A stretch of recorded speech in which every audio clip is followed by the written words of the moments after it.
And hello, Marvel fans, and welcome back to another episode of the Zone TV Movie Entertainment.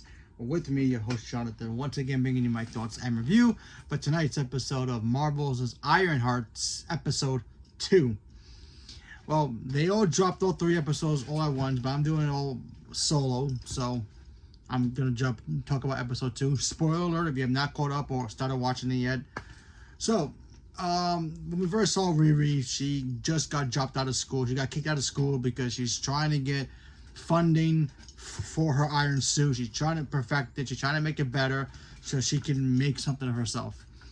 She goes back home. She's, trying to fix a suit. She needs money. She ends up meeting somebody named The Hood, played by Anthony Ramos.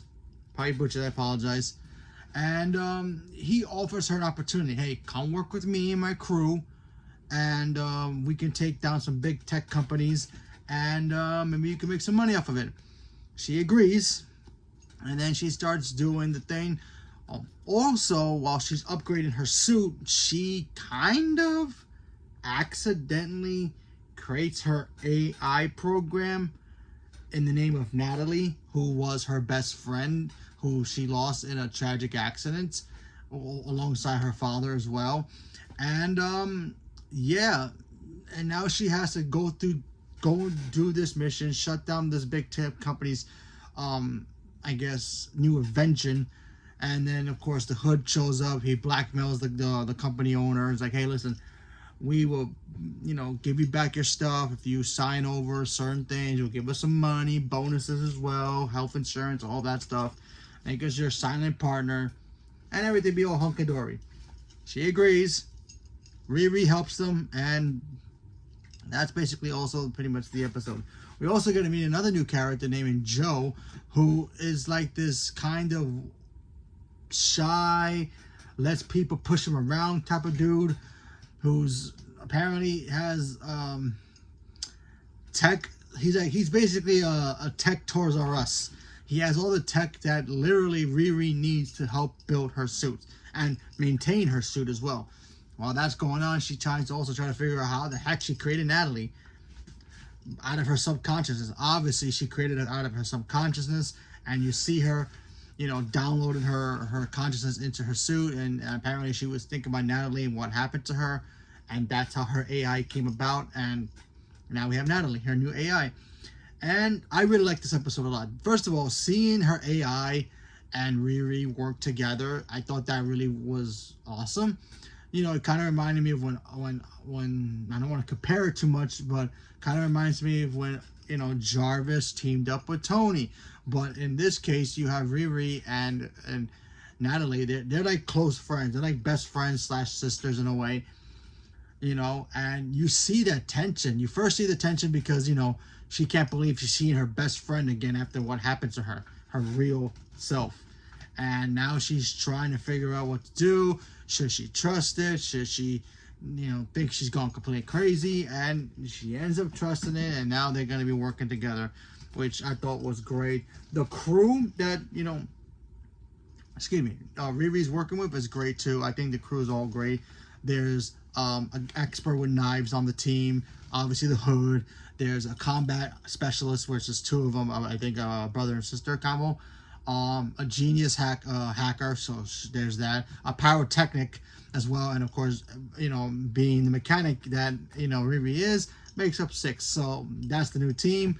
So that's pretty cool. We also get to see the Hood dealing with the fact that he's got the Hood. The Hood is this cloak that he wears that gives him supernatural powers. May or may not be given to him or taken from Mephisto in the MCU. Now, Mephisto is literally the devil, and he's also the creator of the Ghost Rider powers as well. So there's that. Also God too, but we're all waiting for Mephisto. Everybody's freaking waiting for Mephisto, and I think, and I can say this with 100% confidence, I could be wrong, but I think the freaking Mephisto is actually in this show. I had nothing to base it on. They didn't show any trailers with him in it or confirm him. He was been rumored that he was actually going to be in this show, and we've been talking about freaking Mephisto for since WandaVision, okay, folks? I'm like 100% sure Mephisto's actually in this show. Will he actually appear in this show? I don't know. Are they going to mention him a lot? Probably. We have to wait to episode 3, 4, and 5, and 6, obviously, but we'll see. Another thing I liked about this episode was the fact that I don't know if Marvel's been hearing us or hearing me personally. I mean, they don't know me, but still, you know, I'm a little YouTuber who's just trying to, you know, enjoy Marvel content and all the good stuff. And for some weird reason, this episode felt long. Like a good long episode, not like a 5-minute short, you know, YouTube thing that you put on TV. And like, why would you make these short episodes? Kind of like, not as long as Daredevil was, but at least long enough to be like, oh, okay, this could be a real good show. This episode was great because this episode was kind of long. I mean, I don't know the actual length of the episode, but so far these episodes are looking pretty long. I mean, not Daredevil long, but still long enough to be better than what we've been getting previously from Marvel. So, bravo for that. Listen, I really like the Riri character. I think she's a great character. I always love the comics of Riri, knowing who she is.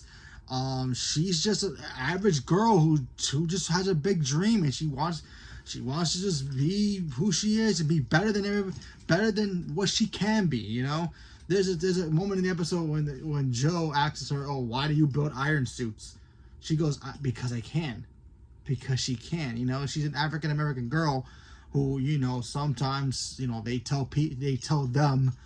You know, they tell African Americans to be like, do this, do that, or be a certain somebody. She wants to be, no, I want to be me because I can be me and do what I want to do. And she wants to build iron suits. Maybe she will realize that she's going to end up saving the world eventually, and we'll see how that turns out.